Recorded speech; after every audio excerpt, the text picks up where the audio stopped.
बहुत सारे राजनीतिक पंडित हैं जो ये मानते हैं कि आप हिंदुओं को जोड़ने के नाम पर बीजेपी को फायदा पहुंचाते हैं। अगर हिंदू जुड़ जाएगा तो बीजेपी के सामने जो दूसरे विरोधी पार्टी हैं, जो बाकी पार्टियों में हिंदू नहीं है।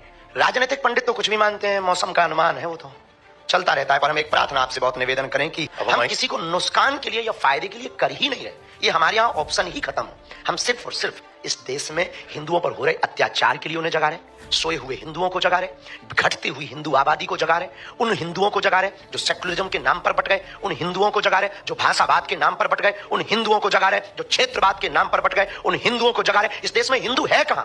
या तो ब्राह्मण है, या क्षत्रिय है, या वैश्य है, या गुर्जर है, या जाट है, या बर्मा है, या शर्मा है। अगर हिंदू होता तो भारत हिंदू राष्ट्र नहीं होता। अगर हिंदू होता तो भारत में हिंदुओं पर कोई उंगली उठाता। अगर हिंदू होता तो क्या श्रद्धा के 35 टुकड़े होते? हिंदू होता तो क्या कन्हैया लाल दर्जी का मर्डर राजस्थान में होता? हिंदू होता तो क्या पालघर में संत मारे जाते? हिंदू होता तो हिंदुओं की आस्था का प्रतीक रामायण को जलाया जाता। अगर हिंदू होता तो हिंदुओं के रहते हिंदुओं की पार्टियां हैं इस देश में गाय माता काटी जाती, बूचड़ खाने जलते। हिंदू होता तो क्या बांग्लादेशी हिंदुओं का दर्द नहीं दिखाई देता? क्या उन्हें वापस नहीं बुला लेता? आज इजराइल क्यों लड़ रहा है? क्योंकि वो अपनी कम्युनिटी को बचाना चाहता है। वो 8-8 लाख यहूदियों को एयरोप्लेन से ला करके अपने देश में सुरक्षित रखता है। क्या इस देश में रहने वाली हिंदू बांग्लादेशी हिंदुओं को नहीं स्वीकार कर सकते? हिंदू है कहां? हमें तो आप पर भी आता है तरस के आप हो भी कि नहीं, खुद पर तरस आता है कि हम हिंदू हैं कि नहीं। ये दर्द है हमारा। हम 150 करोड़ हिंदुओं की लड़ाई लड़ रहे हैं, अपनी लड़ाई नहीं है। हमें मिलता क्या है? हम कथा करें, बहुत अच्छा है। विवादों से मिलेगा क्या?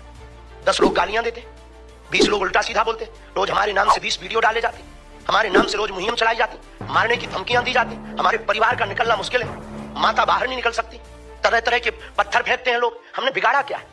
ये यहाँ कोई चुनाव है या बीजेपी यहाँ खड़ी होने वाली? अभी तो नहीं है यूपी में चुनाव, पर हम यात्रा कर रहे हैं, इस साल कर रहे हैं। किसके लिए कर रहे हैं? हम आंदोलन नहीं, आंदोलित करना चाहते हैं देश को।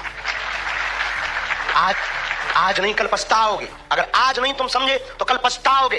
बांग्लादेश में भी हिंदू समृद्ध था, वहां भी पत्रकार थे, वहां भी पुलिस थे, वहां भी आईटी सेल के लोग थे, पर एक एक करके बेटियों को रस्सियों में जकड़कर सड़कों पर लाया गया और नग्न किया गया, मकान चलाए गए, पत्रकारिता धरी रह गई, पुलिसवादी धरी रह गई, धन धरा रह गया, कोई नहीं बचा पाया। कल के दिन तुम भी यहां पछताओगे अगर जागोगे नहीं। बस हमारी ये लड़ाई है।